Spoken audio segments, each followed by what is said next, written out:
Welcome back again, everyone. What I'd like to do is spend a few moments just reviewing, if you wish, because I've said this a lot already, reviewing the description of the data set or the study that gave us the data set that we're using in this class. I want to talk about the Framingham Heart Study. It's probably the most famous cohort study by epidemiologists, or at least one of the more famous studies of cohort studies in epidemiology. I remember going to a conference once of epidemiologists. That's a wild time when you get a bunch of epidemiologists in the same room. But a speaker gave a talk, and I don't remember what the talk was about. But I do remember when it was finished, there was a microphone in the middle aisle of the room, the large room we were in, and people were invited to go up and ask questions to the speaker about his or her presentation. And the moderator of the session said, when you go to the microphone, please identify yourself by name and give your affiliation.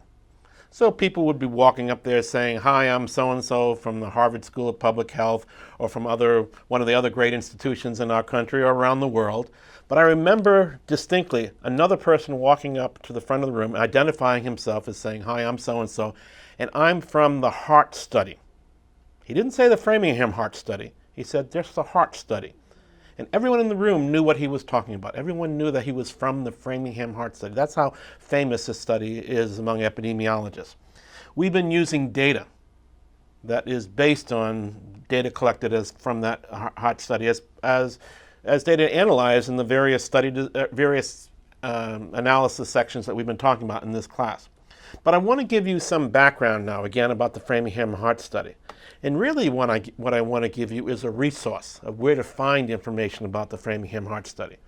First of all, if you go on the web, you can find their webpage for the Framingham Heart Study. And it will contain history, contain results that they have. It's a great way to learn about the study, how it was developed, how it's operating, and things like that. So that's the first thing I'd recommend you to doing. The other thing is there's another site I'd refer you to, a video about the Framingham Heart Study. It essentially was created by one of the television networks here in the States, CBS. It runs for about 7 minutes long. It was part of a news show that they were showing. We were thinking of asking a film crew from our institution to go out there and do a video on the Framingham Heart Study. But the good news is there is one existing on the web.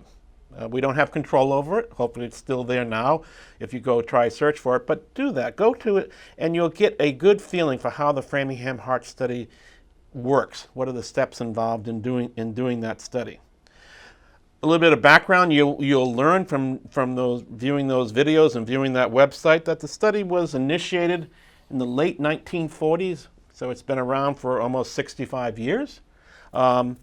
It was initially planned to last for 20 years. They enrolled 5,209 individuals. It took time to enroll those 5,000 individuals. It took them a few years to do that. The plan was to follow everybody for 20 years. But the study is still going on today. The survivors are still coming back and being evaluated for outcomes. They enrolled people between the ages of 30 and 60. They wanted to look at cardiovascular disease and the first development of cardiovascular disease as their primary outcome. So they wanted to enroll people who were at risk for developing the first case of cardiovascular disease.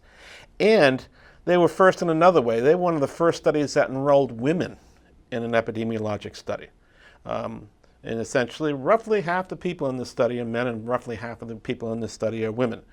The reason is they try to get a typical representation of inhabitants of the town or the city of Framingham, Massachusetts.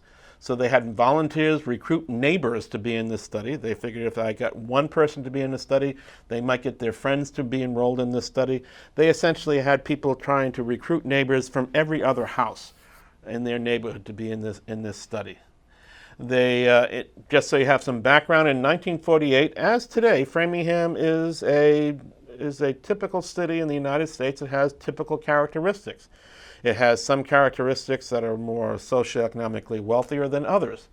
There's a main road going through Framingham, Route 9 here. If you drove along Route 9 now today, you'd find shopping centers, restaurants, everything on that strip. Back in 1948, if you were south of the Route 9, it was mostly working class residents, while north of Route 9 were more professionals. They had a mixture of both.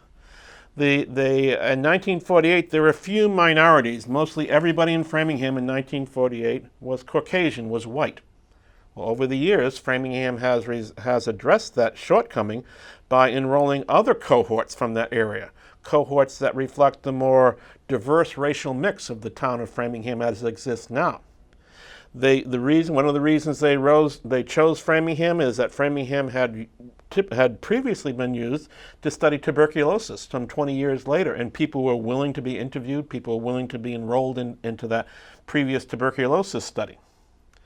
The way the study works, the way it was designed, the way it still works today, is they have a central testing center where every 2 years participants are asked to come back to that testing center to have their risk factors updated and their outcomes reported. So they will ask people, since the last time we saw you, have you been diagnosed with a heart attack, a myocardial infarction? So they record self-reported outcomes from questionnaires that people are asked. They perform a large battery of medical tests to see if people's risk factors have changed, if they develop blood pressure, if their cholesterol levels have changed over the last time. They do a large battery of tests, and more tests are being added every year to address new hypotheses that they might have involved. And they do other testings like EKG, blood tests, and things like that. Any results they found are given to the patients and to their treating physicians. These testing centers are not designed to treat people.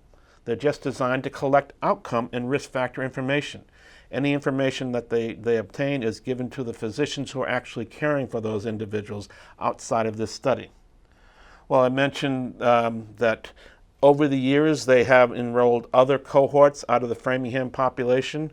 In 1971, they enrolled a cohort of roughly 5,000 people who were children or the spouses of children of the original Framingham cohort, the Offspring Study as it's referred to. And a third cohort, was started in 2001, which were the offsprings of the offsprings, the third generations of the Framingham cohort study.